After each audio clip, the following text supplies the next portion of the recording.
Good afternoon, everyone. It is my distinct pleasure to introduce the speaker for homecoming, Dr. Beverly P. Gordon. Dr. Gordon is originally from Kingston, Jamaica, and graduated from Northern Caribbean University School of Nursing in 1978. She earned her doctoral degree in clinical psychology and her master's degree in counseling psychology from Immaculata University in Pennsylvania, USA. Dr. Gordon has 42 years of service, which has included roles in nursing, psychology, and higher education. She has authored and co-authored research papers for professional journals as well as several women's devotionals. Dr. Gordon is a frequent speaker for community, church, and professional events. She currently has a private practice in Norristown, Pennsylvania, and teaches psychopathology part-time at the School of Graduate Studies at Chestnut Hill College in Philadelphia, Pennsylvania. Dr. Gordon, it is a pleasure to have you for homecoming. And today, Dr. Gordon, we welcome you as you speak on the topic understanding the effects of lifestyle practices on the course of diabetes mellitus. Thank you.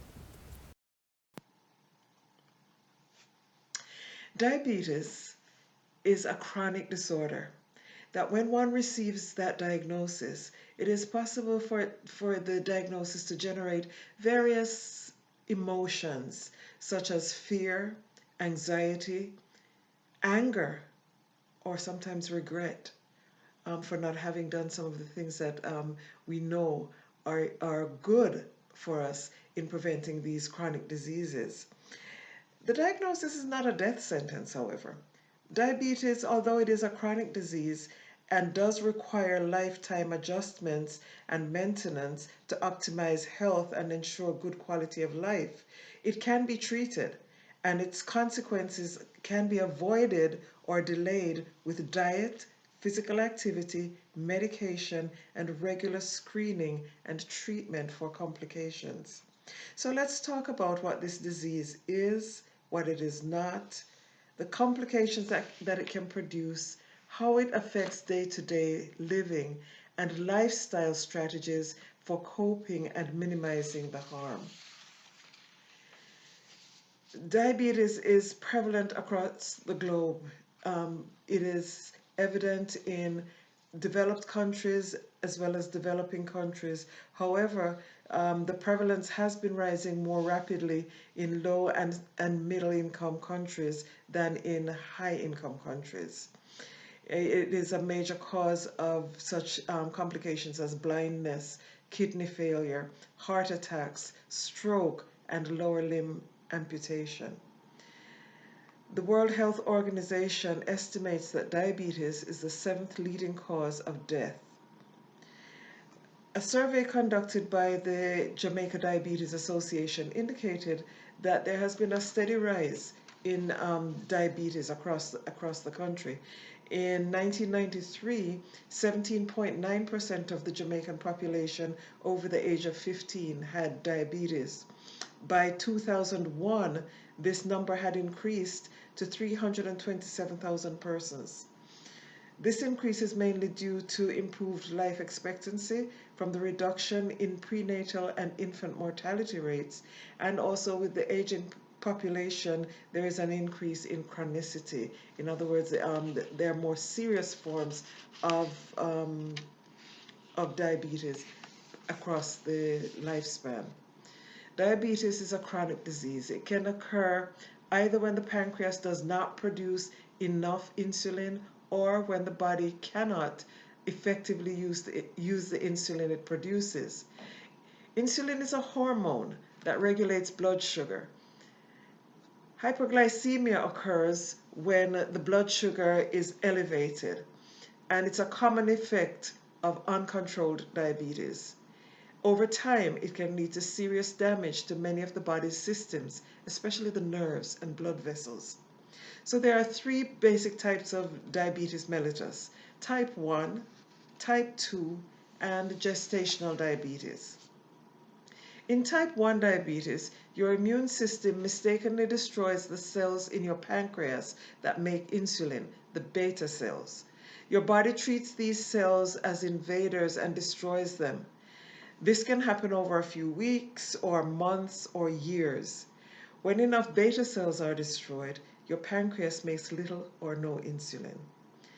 Because the pancreas does not make insulin, the insulin needs to be replaced. So people with type 1 diabetes take insulin by injection with a syringe, an insulin pen, or an insulin pump.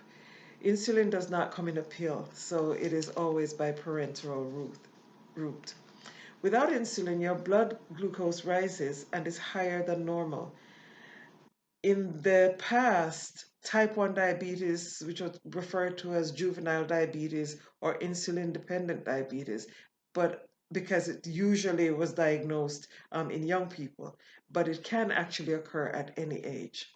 Type 1 diabetes is much less common than type 2 diabetes.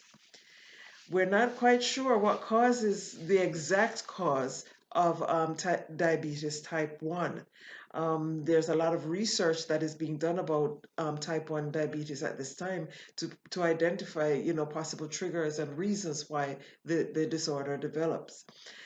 The treatment, however, is really aimed at making sure that the person feels well on a day-to-day basis and in preventing or delaying long-term health problems. The best way to reach these goals is by taking insulin to keep blood sugar under control, checking blood glucose regularly, and using the information to adjust the amount of insulin that the person is taking. Planning meals, choosing what, how much, and when to eat. Being physically active is also very important. We're being told today that being inactive is equivalent to the danger of cigarette smoking. And we all know that cigarette smoking is harmful to our bodies and can actually lead to death. Um, Type 2 diabetes used to be called non-insulin dependent or adult onset diabetes. It results from the body's ineffective use of insulin. So most people with diabetes have type 2 diabetes.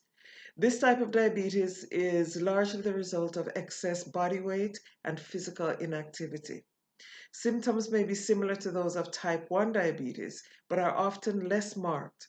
As a result, the disease may be diagnosed several years after onset, after complications have already set in. So, in fact, a person might have diabetes type 2 and not even be aware of it for quite a long time. Symptoms may be similar to those of type 1 diabetes, but are often less marked. They usually have less effect on one's day-to-day activities. As a result, the diagnosis, often occurs much later, much longer after the actual onset, and when possibly complications have already begun. Until recently, this type of diabetes, type 2 diabetes, was only seen in adults, but it is now also occurring increasingly frequently in children. If you understand that the two major causes of type 2 diabetes are related to excess body weight and physical inactivity, then we can probably see why we're seeing an increase in type 2 diabetes in children because of lifestyle changes. So children are less active than they used to be, and children's diets have changed, where children are now ingesting a lot of fast foods that is increasing body weight, and we're seeing obesity more frequently in children. Type at first, the beta cells in the pancreas try to make up for the deficit by producing extra insulin, but over time it becomes exhausted, if you like, and is unable to make enough insulin to keep up with the blood glucose levels and to keep the blood glucose level at a normal level. Type 2 diabetes can be treated with oral medications and or insulin. And then there is gestational diabetes, which is hyperglycemia with the blood glucose values above normal, but below those diagnostic of diabetes, and this usually occurs during pregnancy, and that's why it's referred to as gestational diabetes.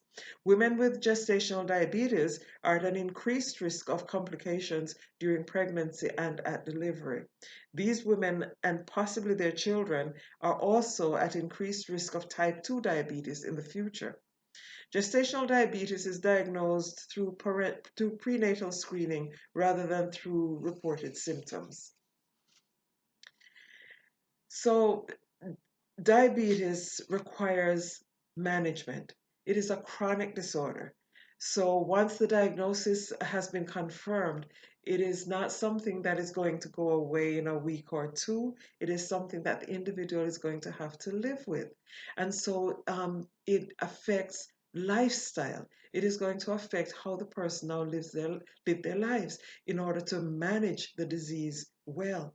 So an individual can decide to manage the disease and live their best life, or if the person ignores the lifestyle implications of the disorder, it can lead to serious complications and even death.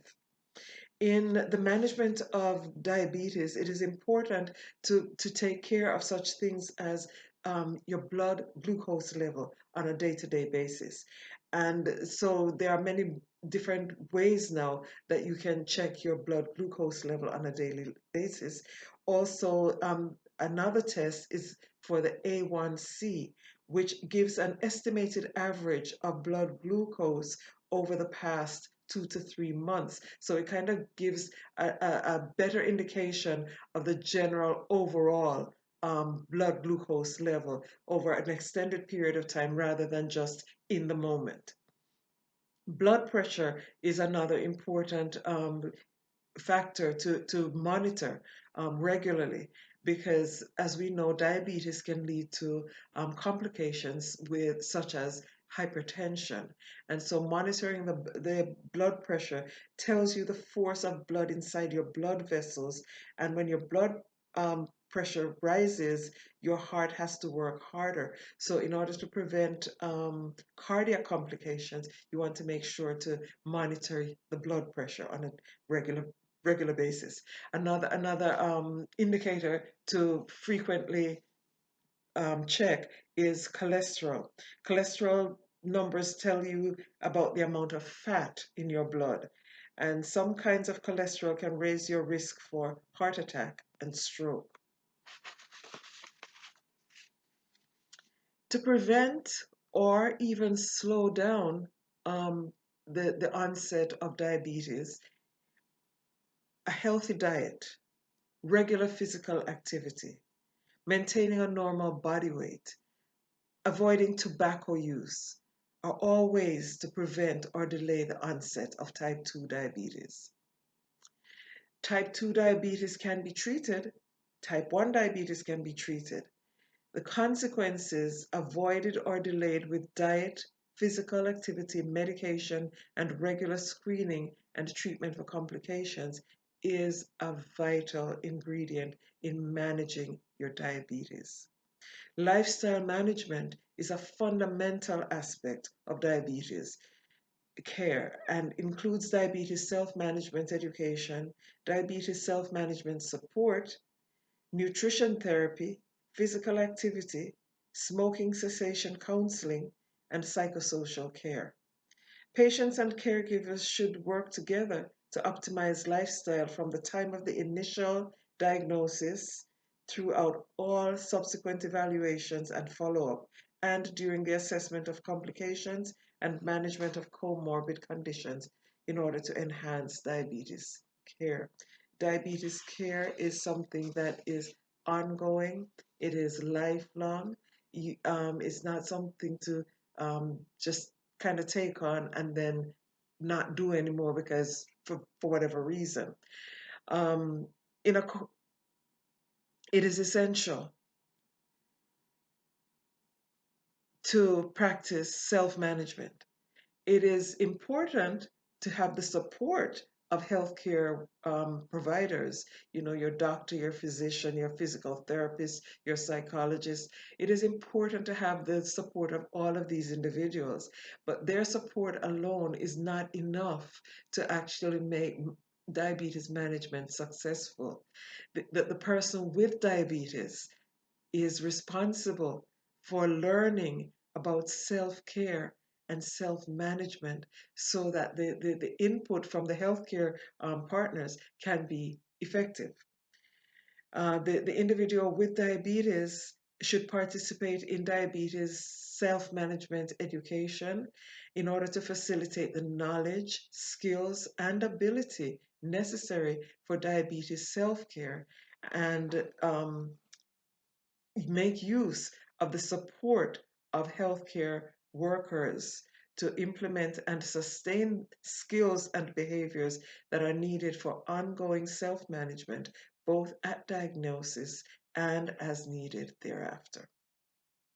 The purpose of self management, or the goals of self management, includes improved clinical outcomes, improved health status, improved quality of life, reduction of cost, and to support informed decision making on a day to day basis.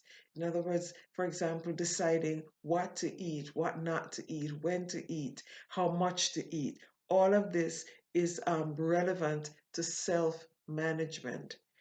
Self-care behaviors like taking care of your feet to avoid damage to the tissue, because with diabetes there is a slowing of the healing process when one gets a wound. So this is really important. Um, Learning problem solving and actively collaborating with the healthcare team is vital to sustaining and maintaining um, healthy a healthy lifestyle, even with the diagnosis of diabetes.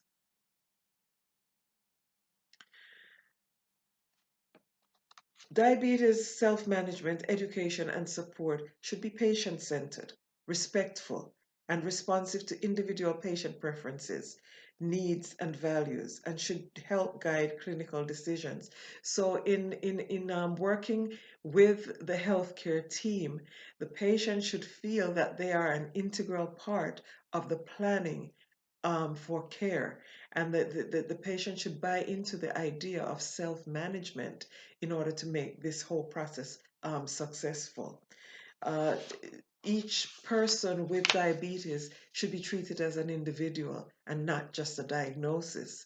Therefore, in deciding, for example, diet and lifestyle practices, it is important to take into consideration the individual who is being treated. This individual comes with a lifetime of experiences that have shaped their values and their worldview. They come with preferences in terms of foods that they eat, foods that they like or don't like, religious practices that inform their decision making, a family system that also informs how this person operates, and the amount of the level of support that this person has.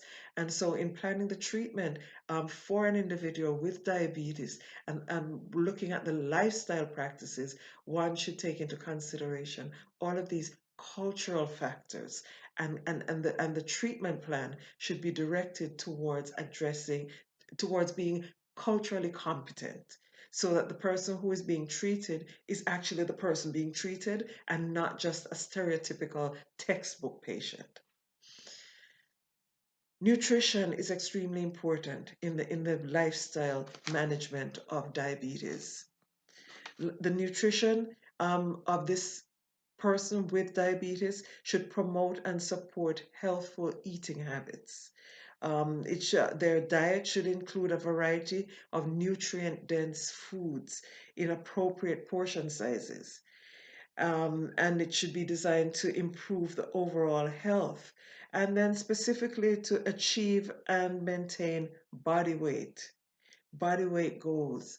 A body weight is a significant factor in the development of type 2 diabetes. And so individuals with type 2 diabetes need to be assisted or supported in achieving and maintaining an optimum ideal body weight for their size, height, for their height and age and other cultural concerns. The nutrition is also aimed at um, attaining individualized glycemic blood pressure and lipid goals. We talked earlier about the maintaining blood pressure.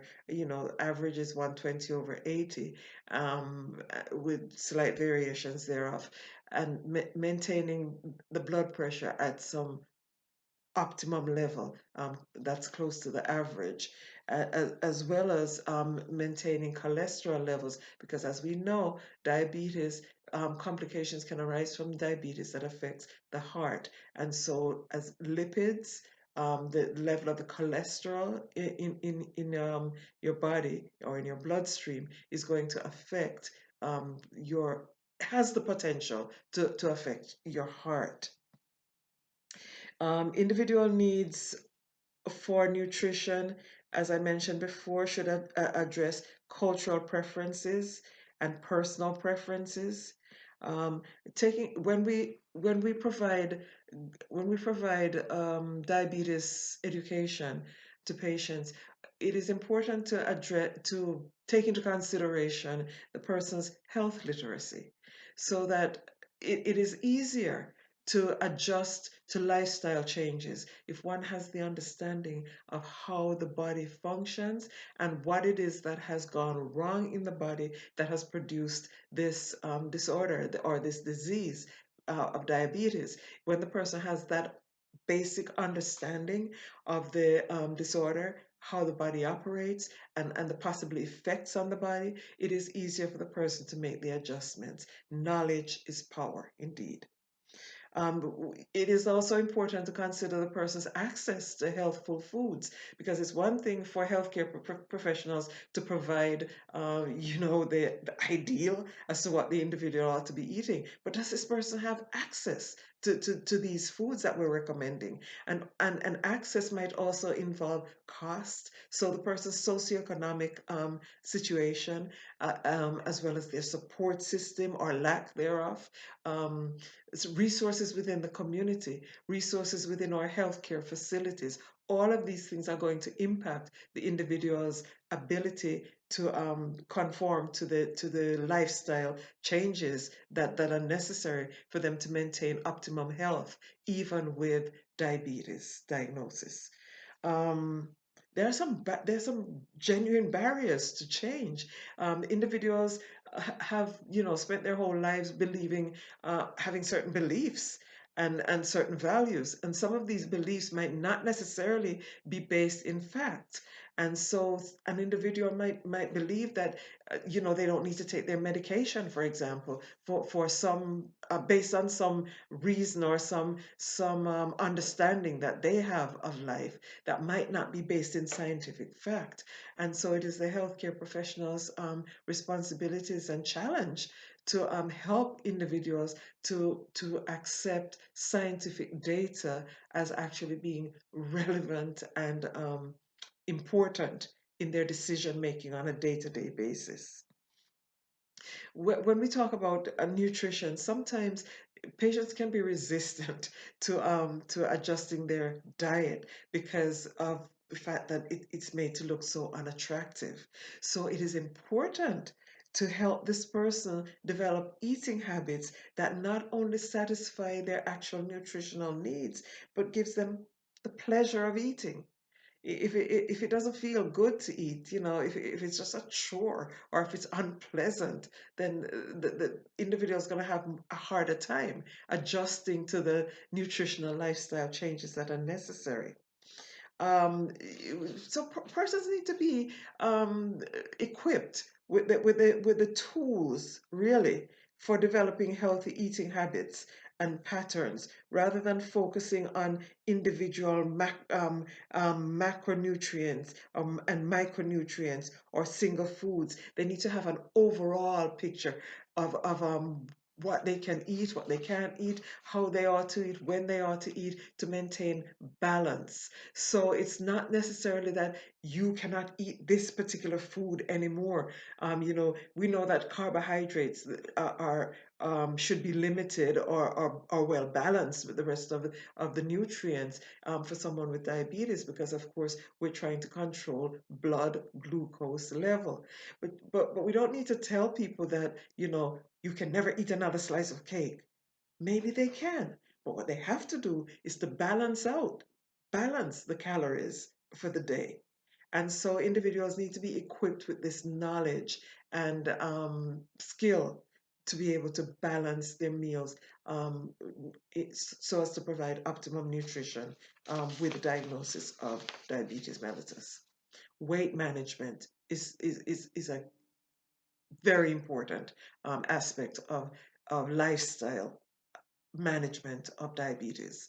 There's a strong and consistent evidence that modest, persistent weight loss can delay the progression from prediabetes to type 2 diabetes and is beneficial to the management of type 2 diabetes. Now, in prediabetes, the individual's blood glucose level is higher than the average or higher than normal, but it's not quite up to the level of the person who is actually diagnosed with diabetes. So in this time when the individual is identified as pre-diabetic, this is a key time when the person can adjust their diet and their nutritional intake to manage their weight, so that they might actually reduce the effects on their bodies, and delay the progression from pre-diabetes to type 2 diabetes.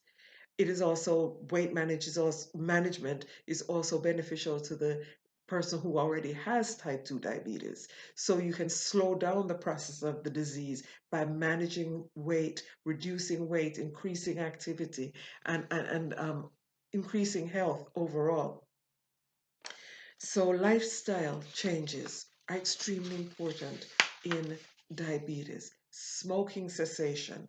It has been identified that cigarette smoking not only causes lung cancer, but it also tends to increase the risk for diabetes, and vice versa. And the person who has diabetes already can slow down the progress of their disease and avoid serious complications by stopping smoking.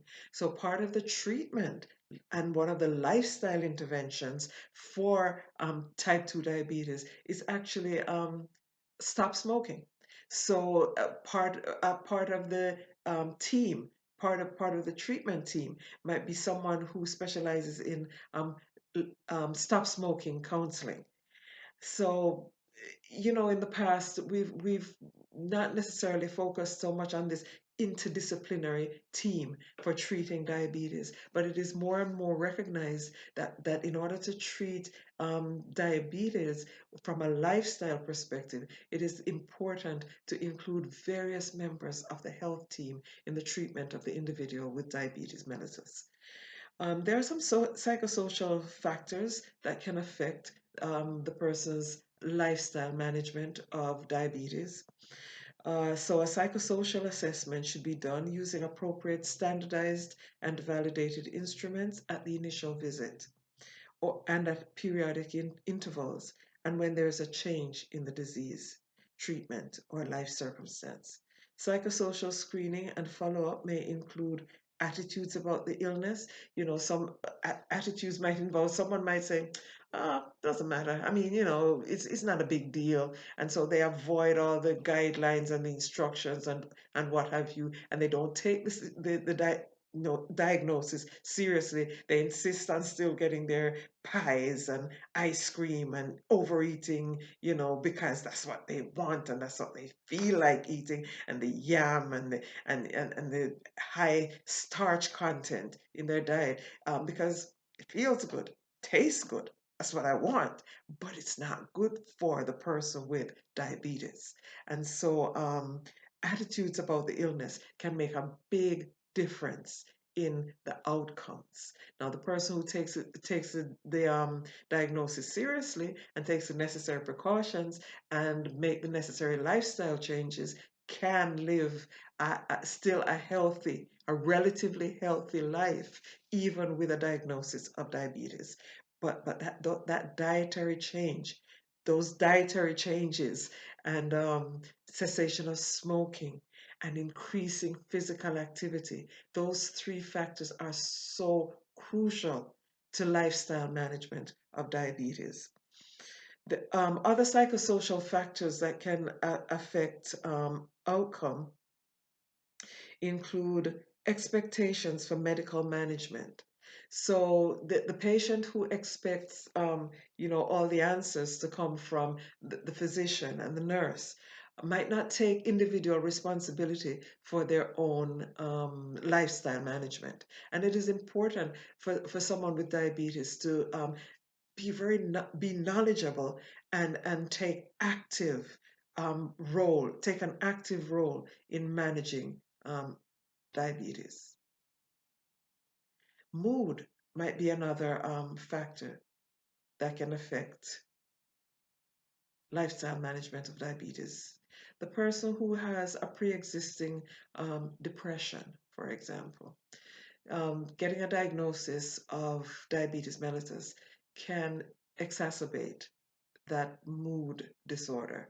Uh, the individual might not have the energy, the physical and the emotional energy to engage in lifestyle management and adjustments that are necessary for successfully dealing with diabetes. And so, ongoing counseling, psychological counseling, might be an important part of treatment for someone with diabetes mellitus in order to manage the psychological as well as the physiological changes that this person must adjust to. Um, we must also consider psychiatric history of other disorders. So there are other disorders that might affect the person's ability to even understand the implications of the diagnosis, or to even be able to control impulses that would affect the course of the disease. Cognitive capacities. So individuals with impaired cognitive functioning will find it more difficult to make the adjustments to gain the knowledge and the understanding and make the necessary adjustments to the disease that has been diagnosed. Some complications of diabetes include, for example, neuropathy. It is not uncommon for individuals with diabetes mellitus to experience problems with um, their nervous system. They often report symptoms of diabetic neuropathy. And these are problems that actually need immediate treatment that will help to prevent more problems later on. For example, if a person has diabetes and has a foot infection, um, treating it early, identifying the problem early, and getting medical intervention can help to prevent amputation down the road. Persons with diabetes should take good care of their feet. You should check your feet every day. If you no longer can feel pain in your feet, you might not notice a foot injury.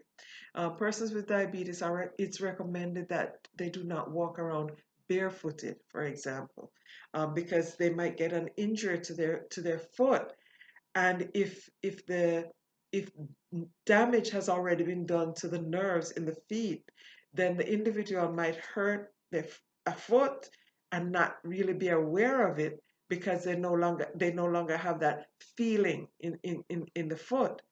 It's recommended that individuals should wear covering on their feet, even in the house, because of the potential for injury. And persons with diabetes tend to heal slowly, or more slowly than other persons. And so it is important to take care of the feet.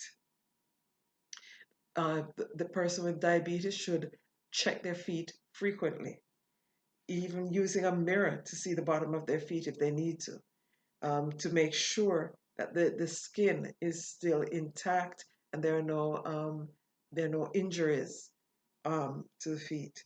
They should also check for corns, calluses, and blisters, red areas, swelling, ingrown toenails, and toenail infections.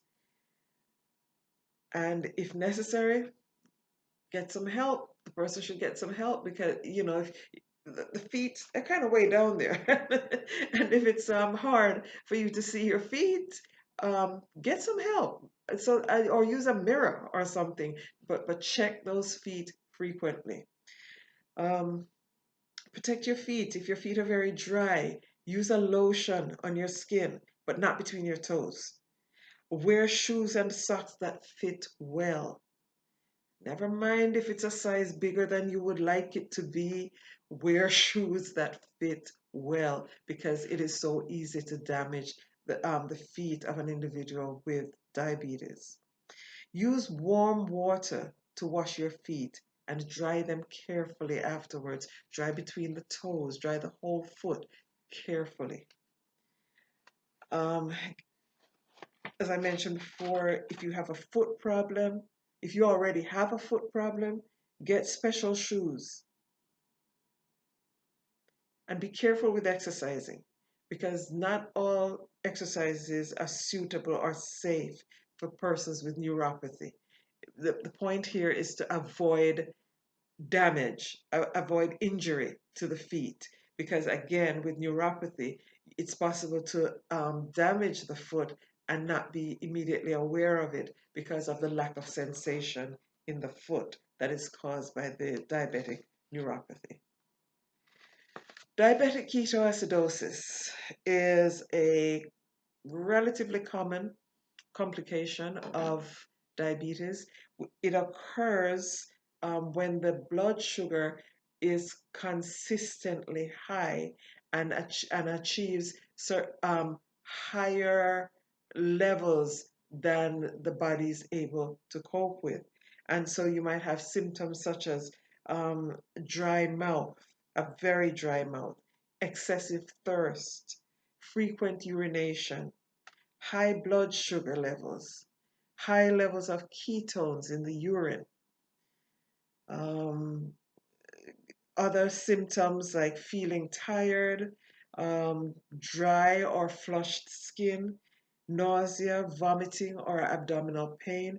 And generally, when with ketoacidosis, with diabetic ketoacidosis, where if the person vomits, the condition is usually pretty serious and tends to advance rapidly. So it is important to get help, medical help, as soon as possible for someone who's exhibiting these symptoms along with vomiting. If the person experiences vomiting, abdominal pain, difficulty breathing, and if they have a fruity odor to their breath, if their breath smells fruity, it's an indicator that the person is in diabetic ketoacidosis. The person might also become confused, kind of disoriented, having a difficult time concentrating or focusing.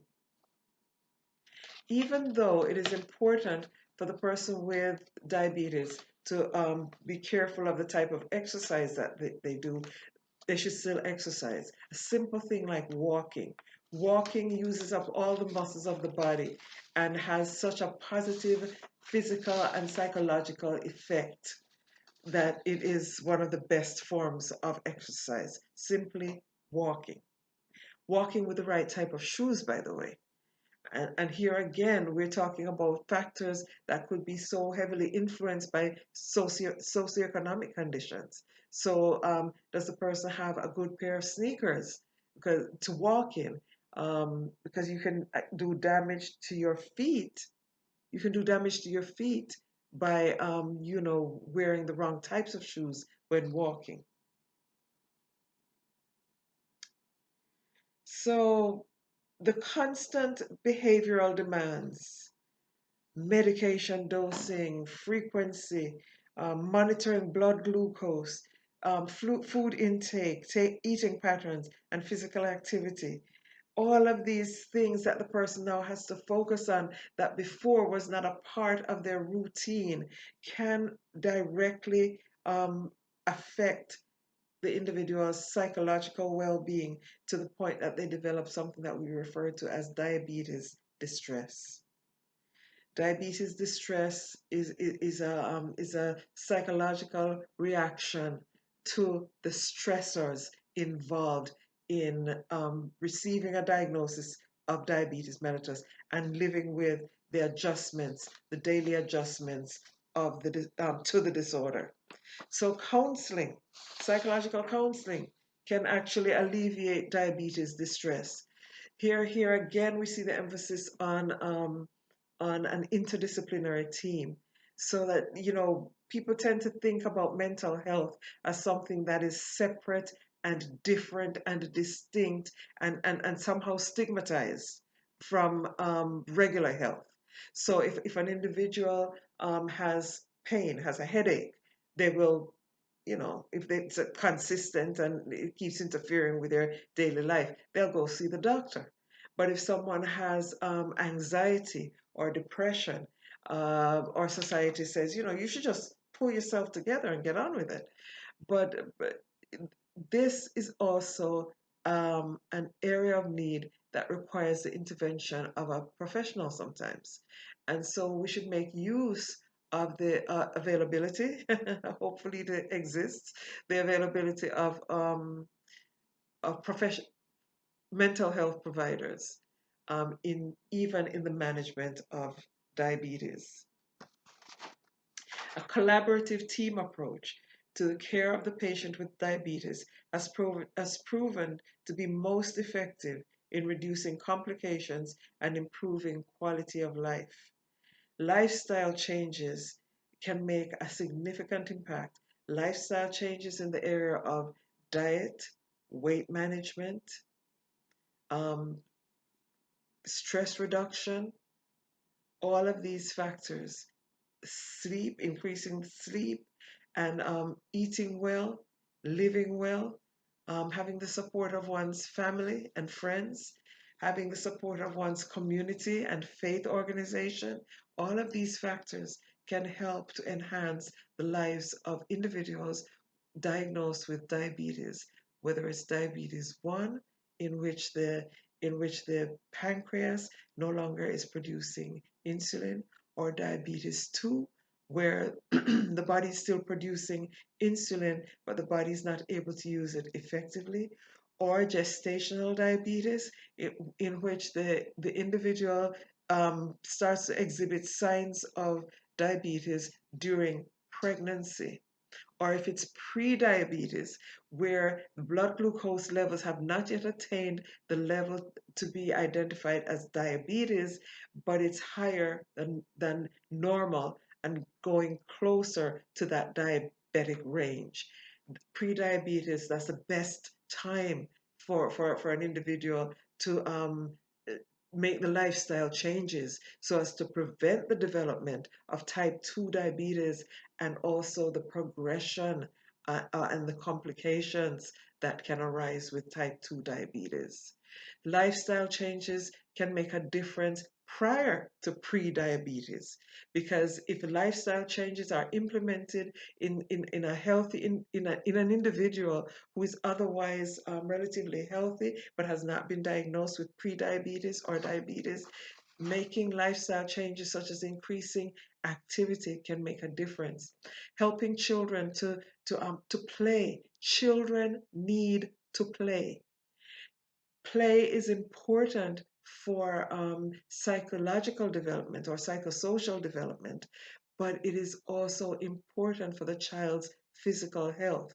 The increasing number of children who are being diagnosed with obesity and who need weight management, it's alarming. and it doesn't have to happen that way. In some areas, because of high crime rate, parents are reluctant to have the children, play and run outside freely as they really ought to. So more effort needs to be put into actually providing safe playgrounds and for parents to spend quality time with their children so that the children can have the opportunity to play. Lifestyle management is extremely important and effective in the management of diabetes. Diabetes can be treated with medication, but another important part of treatment is lifestyle adjustments in the area of nutrition, physical activity, smoking cessation, and stress reduction. Thank you so much for your attention to this brief talk about diabetes and the effects of lifestyle management.